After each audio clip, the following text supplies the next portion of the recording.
Halo, selamat pagi teman-teman. Nah, ini takarannya ya. Dan ini sangat mudah sekali didapatkan teman-teman. Ini gratisan, ini sisa dari rumahan ya, ada pisang yang sudah busuk. Dan ini yang paling murah teman-teman. Dan ini yang hanya dibeli di pakan pabrikan. Ini ada 4 bahan teman-teman. Dedak ikan, makanya kalian lihat di sini ada ikan yang kecil-kecil ya. Ini sangat murah harganya, sekitar 6 ribuan per kilogram. Terus di sini ada jagung giling teman-teman. Ada dedak padinya juga dan ada mie rejectnya juga teman-teman. Ini di pakan pabrikan semuanya, di pakan ternak dibelinya. Ini 4 bahan akan dicampur seperti ini. Ini saya sudah stok ya. Jadi menjadi pembelajaran kepada kalian. Saya sudah stok. Keempat bahan itu sudah saya campur di situ. Dan ini yang paling murah, tetapi proteinnya sangat tinggi sekali dan karbohidratnya juga sangat tinggi sekali teman-teman. Karena ini ada mie telur ya. Mie telur ini di mana didapatkan teman-teman? Bukan di pakan ternak, tetapi kalian aktif saja ke grosir-grosir ataupun penjualan sembako-sembako yang gede.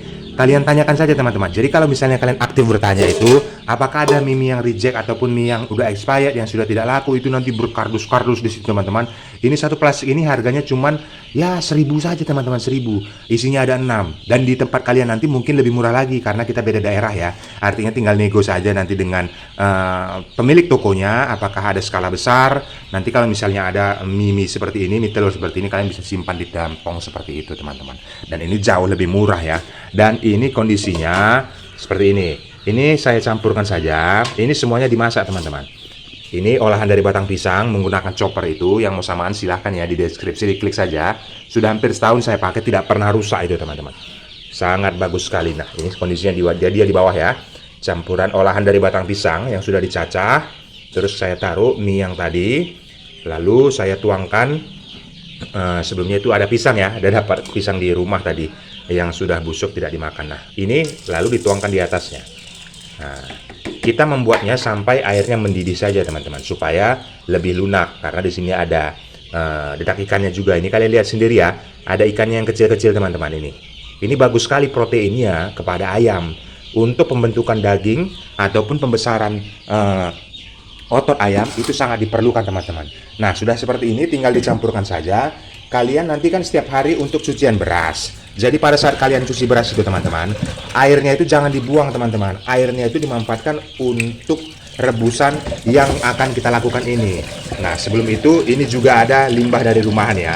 Kalau ada limbah dari rumahan, alangkah baiknya ditaruh saja semua di atas ini, supaya nanti bakteri-bakteri jahatnya itu semuanya sudah melalui proses penguapan ya. Ini kalian lihat ini teman-teman. Nah saya campur seperti ini. Nah, tetapi jangan sampai terlalu banyak sekali minyaknya, karena ini limbah dari rumahan yang baru tadi malam teman-teman. Jadi masih aman sekali. Nah, barulah kita siramkan dengan air cucian beras teman-teman. Nah, kalian tinggal sesuaikan saja. Jangan sampai terlalu basah teman-teman. Apalagi nanti dalam kondisinya itu hujan ya. Jadi kalau kondisi hujan, pencernaan ayam itu akan melambat. Artinya jangan sampai basah, itu kita upayakan pakannya kering. Nah seperti ini kondisinya, sudah dicampurkan dan ini ditunggu sampai mendidih saja. Oke teman-teman, ini sudah matang ya dan sudah dicampur tadi teman-teman. Tinggal kita berikan saja kepada ayamnya. Nah di sini ada kandang yang di depan rumah ya teman-teman ya. Nah jadi ayamnya ini sudah 3 bulan 1 minggu. Teman-temannya yang pada lainnya sudah pada dijualin ya. Ini kemarin ada 200 ekor teman-teman. Sekarang hanya sisa ya berkisar 40 ekor ya. Ini kita bersihkan dulu. Saya sudah menyediakan sapu seperti ini. Jadi sebelum kita berikan makan, tempat makannya itu harus dibersihkan teman-teman. Jangan sampai tercampur kepada kotorannya. Nah, jadi harus benar-benar steril. Dengan kondisi seperti ini akan membuat ayam ini akan tetap sehat saja teman-teman. Oke, kita akan berikan bagaimana kelahapan dari ayam ini pada saat kita berikan makan. Nih, kalau yang ada pur yang di atas ini sengaja saya taruh di sini teman-teman, karena ini nanti untuk ada anakannya. Ada anakan di situ ya. Ini kita fokuskan yang kita buat tadi, pakan alternatifnya.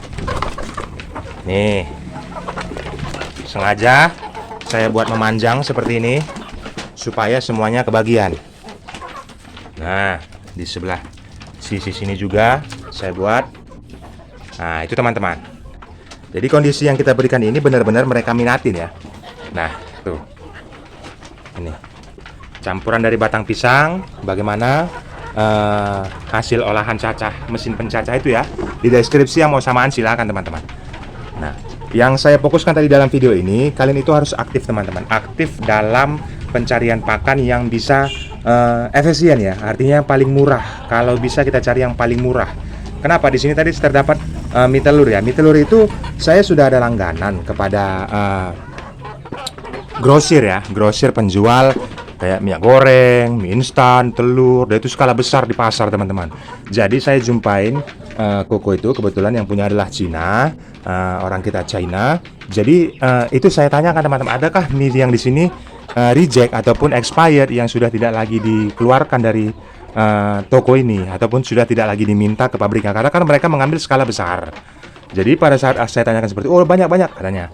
Jadi bagaimana itu supaya kita menjadi partner bisnis mereka, artinya ada barang yang sisa yang kita bisa manfaatkan dalam peternakan ayam kita. Saya katakan saja kepada mereka, saya ada banyak ayam, tetapi kalau memang ada sisa dari mie instan di sini ataupun mie telur, itu bisa saya bayar di tempat Koko. Saya bilang seperti itu. Baru mereka menunjukkan bungkusan-bungkusan yang seperti yang awal video tadi teman-teman, mie telur itu tadi. Karena mie telur itu proteinnya sangat tinggi sekali ya. Ada campuran tepung juga, ada telurnya juga, bahkan di situ nanti ada rasa ikannya teman-teman. Kalau sudah mengandung ikan itu biasanya proteinnya sangat tinggi sekali. Begitu juga dengan mie telurnya teman-teman. Karena kandungannya itu utamanya dari telur. Nah, dari situ saya belajar teman-teman. Dia hanya membuat patokan satu plastik itu isinya ada sekitar 6 ya. Atau juga ada yang besar, ada yang 12, ada yang 10. Itu di harga cuma 1.500 teman-teman. Ada juga yang harga 2.000. Jadi hampir sudah tidak beli kita dengan pakan yang sebegitu murahnya, tetapi sangat bermanfaat sekali untuk ayam kita. Ayam kampung yang diperlukan mereka ini adalah karbohidrat dan protein. Bagaimana kita dapatkan dalam mie telur itu tadi protein yang sangat tinggi sekali teman-teman. Makanya kalian jangan heran di tempat saya ini ayamnya itu cepat sekali besarnya, karena pakan alternatif yang saya buat itu bukan kosong-kosong ya, artinya nutrisinya sangat tinggi sekali. Mereka ini membutuhkan protein yang sekitar 22% dari pakan. Kalau misalnya kita berikan 1 kilo, artinya ada sekitar 2,5 ons lah proteinnya, seperti itu. Jadi ini sudah tercukupi dari pakan alternatif yang saya buat ini teman-teman. Kenapa? Kandungannya itu semuanya bersumber daripada protein. Nah ini kalian bisa lihat, ludes teman-teman. Mereka juga sangat nikmatin ya, karena pada saat kita rebus itu saya tambahkan sedikit garam, kadang saya tambahkan sedikit Royco ya, penyedap rasa.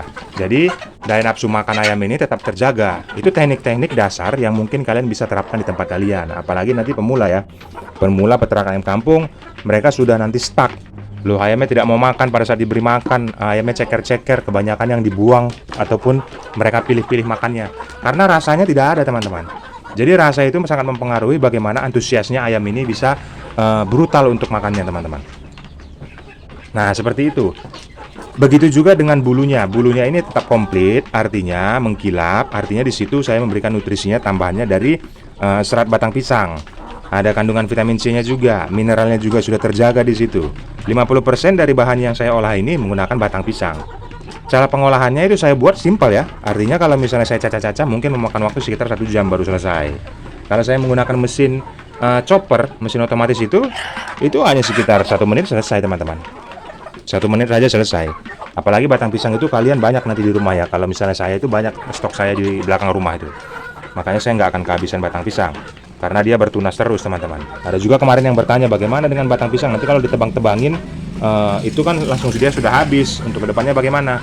Nah jadi kalian kan pasti ada teknik teman-teman. Batang pisang itu kalau misalnya dia 1 batang itu bisa memiliki anak ada 3, minimal 2. Jadi kalau misalnya lahannya luas ataupun tidak luas, itu tanamnya rapat-rapat saja.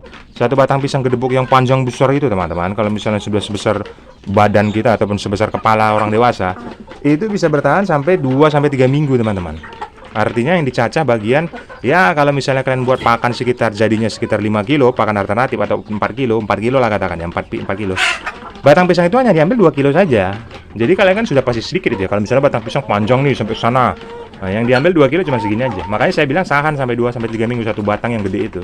Terserah mau batang pisang jenis apa, mau barangan, pisang kepo, pisang lilin, pisang daun, tidak ada masalah teman-teman. Mau terserah mau yang sudah berbuah atau belum berbuah, itu tidak ada masalah. Atau misalnya ada tetangga kalian yang ketebang batang pisang, kan dia nggak mungkin makan sampai batang-batangnya teman-teman. Dia akan makan pisangnya saja ataupun dia jualannya pisangnya saja. Nah kalian manfaatkan batangnya itu, gitu teman-teman. Jadi pembelajaran bagaimana kita menjadi peternak ayam kampung ini harus kreatif, berinovatif. Begitu juga kita bisa mencari pembanding bagaimana kondisi pakan alternatif yang paling murah yang bisa kita dapatkan. Nah, itu langsung cepat ludes ya, langsung habis ludes.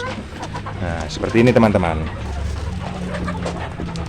Apa kendala kalian di tempat kalian teman-teman? Silakan tumpahkan di kolom komentar, tanyakan kepada saya. Saya bukan menggurui, tetapi sama-sama kita belajar. Ingat ya teman-teman, saya bukan menggurui, tetapi sama-sama kita belajar. Berdasarkan pengalaman lah saya nanti akan jawab pertanyaan-pertanyaan kalian. Apa kendala, senot, apa segala macam, mata berair, itu semua ada solusinya teman-teman. Alas kandang, silakan. Mau tanya ukuran kandang, bibitnya, mesin pencacah yang terbaik, itu saya sertakan di deskripsi.